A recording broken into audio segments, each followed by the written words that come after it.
E quando nós falamos de nos preparar, nós temos várias citações bíblicas que falam a respeito do que precisamos para nos preparar.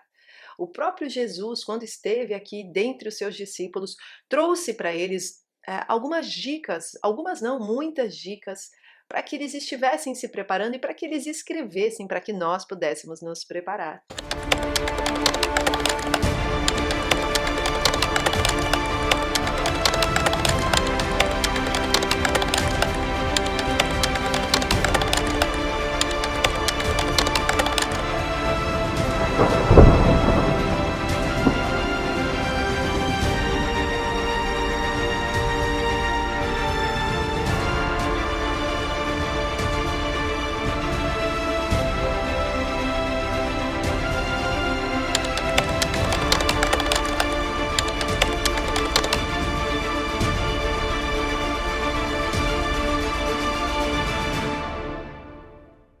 Olá, queridos viajantes da Palavra de Deus. Tudo bem com vocês? Sejam muito bem-vindos a este canal. Eu me chamo Mari Garcia e se você ainda não está inscrito aqui, este é o momento que você pode se inscrever. Ativa o sininho aqui embaixo e não se esquece de ativar as notificações. Nós estamos tendo um pouquinho de problema aqui com a plataforma de eles desinscreverem os nossos inscritos. Eu não sei se isso tem a ver com censura ou não, mas por via das dúvidas, se você quiser estar acompanhando todo o conteúdo do canal, nós temos vídeos todos os dias às 8 da manhã e às 18 horas. Então, às 8 da manhã você está comigo para orar, ok? Vamos fazer uma oração para que o seu dia comece na paz de Cristo, nas bênçãos de Deus, para que você esteja pleno, cheio de fé, para encarar todas as dificuldades, todos os obstáculos. E às 18 horas nós temos vídeos de estudos bíblicos ou traduções de profecias. Então, eu desejo que você esteja acompanhando esses vídeos às 8 da manhã, oração da manhã, e às 18 horas, os estudos, ok? Além disso, nós temos um segundo canal, eu quero te convidar gentilmente a participar. O link está aqui na descrição do meu vídeo. É um canal só para leitura bíblica, é o Bíblia Falada. E tem mais uma novidade, eu estou começando a transferir os áudios do Bíblia Falada para o Spotify. Então, já está lá no Spotify, se você procurar no link do meu Instagram, você já vai ver lá no Spotify, já tem o Gênesis lá no Spotify, você já pode começar a acompanhar comigo. Mas o Bíblia Falada do YouTube, normalmente eu coloco também algumas figuras e para facilitar a questão do entendimento, para que você esteja acompanhando a leitura, mas também esteja tendo algo para visualizar e facilitar esta leitura para você. Amém? Então eu te convido para ir lá no Bíblia Falada Mari Garcia, o link está aqui embaixo. Se inscreve lá e acompanha comigo essa leitura bíblica, que eu tenho certeza que vai ser uma bênção. Amém? É de grande importância que hoje nós, como igreja, estejamos tendo esse entendimento mais amplo de que nós estamos vivendo aqui, hoje, no hoje, mas que a nossa esperança está no amanhã. A nossa esperança, ela está na eternidade. Não é que nós não vamos viver o hoje 100%. Então, eu quero hoje, primeiramente, fazer com que você entenda que a nossa vida precisa ser plena. Deus nos trouxe para ter uma vida plena. Eu não sou a favor dessa apologia franciscana de que nós temos que viver sofrendo, em sofrimento, porque Deus assim o quer. Quando Deus quiser que nós passemos por tribulações, por dificuldades, nós vamos passar, assim como Jó passou, mas também quando Deus quiser que nós desfrutemos de alegrias, de harmonia entre família, harmonia entre irmãos, de passeios, de situações onde você conhece lugares, nós temos que desfrutar o nosso presente. Deus nos dá um presente. O presente é o hoje. Então eu quero alertar nós, irmãos, eu, você, que estudamos sobre o fim dos tempos, para que nós estejamos nos conscientizando sempre que nós precisamos viver mais o presente e não ficar apenas vivendo pensando no futuro. Nós vivemos o nosso presente trabalhando em nosso coração, nos preparando para quê? Para estarmos cada vez mais próximos da santidade e do caráter de Jesus. E essa é a verdadeira vida com Cristo, é o verdadeiro preparo do reino. E aí, junto com isso, nós vamos entendendo o que as escrituras nos dizem a respeito do futuro, a respeito de o que acontecerá daqui para frente, o que acontecerá, quais serão os tempos difíceis, o que virá, porque tudo aquilo que nós entendemos na sua magnitude, tudo aquilo que nós entendemos nas suas entranhas, a gente tem menos medo, é ou não é? eu vou contar um segredinho aí para vocês, eu não sou uma pessoa muito medrosa, e nunca fui. Durante toda a minha juventude, eu sempre fui nesses brinquedos do Play Center, eu sou de São Paulo, então nós íamos no Play Center, depois nós fomos no Hopi Hari, e eu ia nos brinquedos super grandes e girava 360 graus, e depois que eu tive filho, me mudei completamente. Assim, um medo me preenche quando eu subo numa roda gigante, acreditem. Hoje, eu, Mariana, depois de ter os meus 2 filhos, não tenho mais coragem de ir numa roda gigante. Eu criei um medo para aquela roda gigante, mas é como se aquilo já não trouxesse para mim o prazer que eu tinha quando eu era mais jovem, quando eu não tinha dos meus filhos. E hoje o meu prazer é de vê-los se divertirem nesses brinquedos. Então, eu tenho prazeres em outras coisas, né? Por exemplo, eu gosto de surfar, alguns de vocês já sabem, e outras pessoas morrem de medo de surfar. Então, o surf para mim é algo que eu conheço muito bem, né? Eu tenho um temor pelo mar, porque a natureza ela é realmente insondável, né? Nós estamos ali desfrutando da natureza, mas ao mesmo tempo a gente não sabe, então a gente tem que temer também. Mas eu desfruto mesmo com medo, porque eu já conheci um pouco do esporte, então eu não tenho tanto medo. Eu sei como eu vou me virar ali, né, em cima de uma prancha e tudo mais. Mas eu tenho medo de barata. Eu não gosto nem de falar o nome. Gente, que horror! E assim, não há ninguém que me faça não temer aquilo. Eu tenho medo e acabou. Não consigo matar, não consigo fazer nada. Moral da história, por que eu estou dizendo isso? Porque existem diferentes tipos de medo, e é natural nós termos medo. O medo, ele é uma proteção de nós mesmos para o desconhecido, para aquilo que nós tememos, para aquilo que nós olhamos e falamos assim, como que eu vou encarar isso? Como que eu vou lidar com isso? Será que vai vir em cima de mim? Será que eu vou conseguir suportar? Será que os meus filhos vão suportar? Muitas mães têm medos até pelos filhos, né? Não é nem só por elas. Então, eu quero começar falando a respeito deste preparo, e primeiramente dizendo que o medo ele é natural. Ele é natural nós termos medo das coisas do fim. Ele é natural em nosso coração gerar uma certa ansiedade. O que não é natural é nós permanecermos com isso dia a dia, a ponto de nos paralisar, a ponto de nós olharmos para o nosso presente e nos frustrarmos e entrarmos em depressão, em ansiedade doentia, em pensamentos que nos levam a nada. Então, a primeira coisa que eu quero que vocês conscientizem-se é sobre o entendimento das coisas do fim. Nós precisamos entender o que virá. Se você acredita que vai passar ou não na grande tribulação, aprenda sobre isso. Porque é importante nós sabermos tudo que está na Bíblia, Deus deixou ali com um propósito. Nada foi deixado ali à toa. Ah, vou deixar um pedacinho ali só para o pessoal achar engraçado, só para o pessoal usar de inspiração para fazer filmes, né? Não, tudo que está na Bíblia era para o nosso uso. É para o nosso uso. Então nós precisamos ler e entender aquilo no mais profundo. Então esse é a minha ressalva para vocês. E assim, eu vejo alguns cristãos me perguntando, alguns crentes me perguntando a respeito, Mariana, eh, nós devemos já juntar alimentos, nós devemos já ir para sítios, nós devemos ter uma terra. E eu vou responder para vocês isso, eu preferi trazer de uma forma mais de conversa para que vocês entendam a minha opinião e para vocês entendam o que Deus tem colocado no meu coração. Eu acho o seguinte, primeiramente eu acho que, eu acredito, eu sou pós-tribulacionista, então eu acredito que nós passaremos pela grande tribulação, nós estaremos aqui durante a última semana de Daniel, durante esses 7 anos finais que antecedem a volta de Jesus. Eu tenho muitos vídeos aí explicando a respeito da minha opinião, e aqui eu não vou falar mais sobre a minha opinião, porque vocês já sabem, então mesmo que não seja a sua opinião, eu quero que você visualize um pouco a minha opinião, para que você também veja o outro lado. Então, queridos, imagina comigo que nós hoje começássemos a, por exemplo, juntar alimentos, né? Como muitos acreditam. Então, eu vou juntar em garrafas, em sementes, eu guardo e guardo e guardo. E aí eu tenho um espaço na minha casa, graças a Deus eu moro numa casa grande, né? Não é o meu caso, né? Eu moro em apartamento, mas vamos supor que você aí tem uma casa enorme, então você guarda lá tonéis e tonéis e você descobriu todas as técnicas para guardar aquilo e tal. E aí você, de repente, começa a aparição do anticristo e vem a grande tribulação e você está com aquele estoque ali. Vamos supor que Deus não quisesse nem que você ficasse na sua própria casa. Vamos supor que você vá para outro local. Então, tudo aquilo que você reservou, naturalmente não ficaria para você.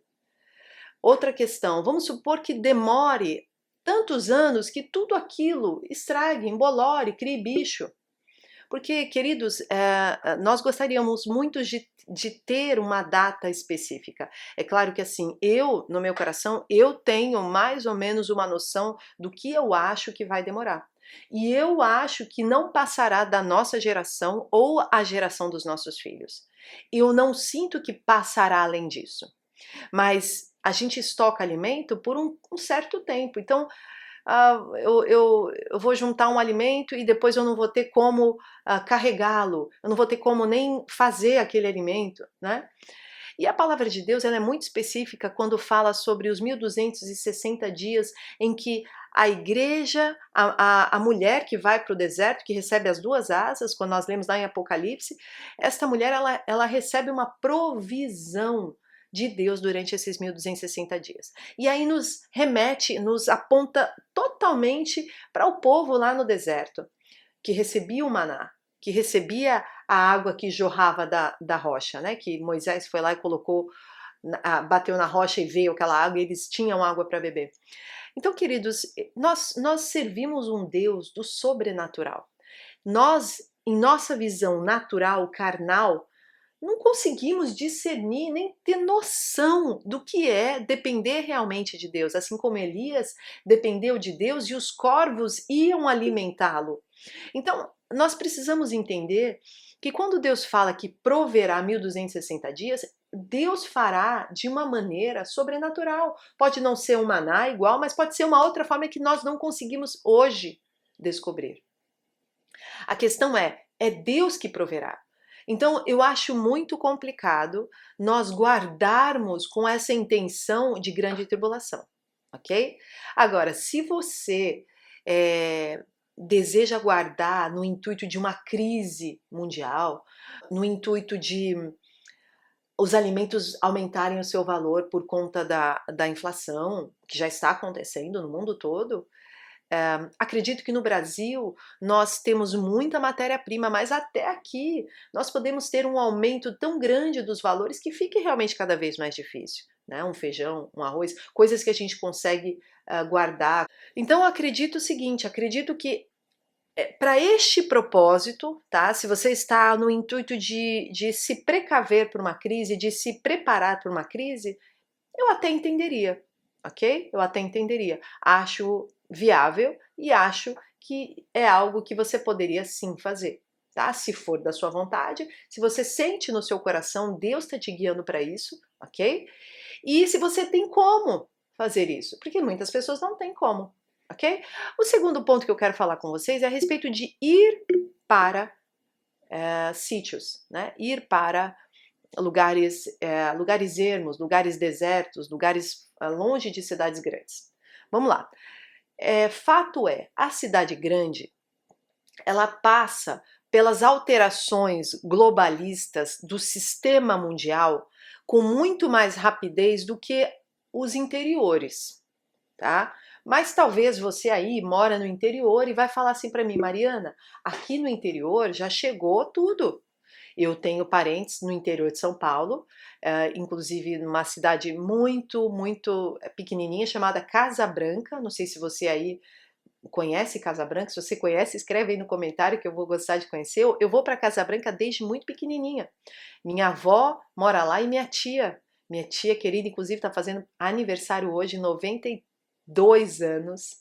Minha tia T, muito querida, que eu amo muito. Ore pela minha tia T, que eu sou apaixonada por ela. A família toda e hoje ela está fazendo 92 anos e mora no interior. Agora, acredite, queridos, tudo já chegou ali a nível de prefeitura, a nível de município, a nível da picadinha, chegou muito rápido, entendeu? É claro que assim, pagar, por exemplo, este último vídeo que eu fiz, este penúltimo vídeo que eu fiz, de pagar com a mão, colocar um chip, é óbvio que vai demorar muito mais para chegar no interior do que lá na Suécia, do que lá na Inglaterra, do que na Austrália, do que países onde está muito mais centralizado o conhecimento, a tecnologia, a inteligência artificial, a robótica? Sim. Então, as cidades grandes, de maneira geral, elas vão passar por mais transformações desse sistema, né? E nós temos que entender que é este sistema que carrega a besta que emerge da água e da onde virá o anticristo. Porque o anticristo ele precisa estar totalmente segurado por um sistema que o ajude a dominar a população, porque senão ele nunca conseguiria dominar a todos, certo? Então, primeiro lugar, sim, se você mora em cidades grandes e você tem o desejo de ir se preparando longe do sistema, não necessitando mais das coisas deste mundo, cada vez menos dependendo de shoppings, cidade urbana, e você quer ir aprendendo a conviver no meio do mato, cuidando de bichos, criando vacas, andando a cavalo, tendo galinhas no seu quintal, aprendendo a fazer comidas mais saudáveis, eu acho super louvável. Mas você precisa entender uma coisa: isso seria com o propósito de retirar você cada vez mais deste sistema de cidade grande. E sim, seria bom para você, mas nem todos nós podemos sair de cidades grandes. Talvez você tenha um problema que você precisa estar próximo de hospitais grandes. Pense nisso. Você estando numa cidade, num local afastado de cidades grandes, você não tem acesso a cuidados médicos como você teria.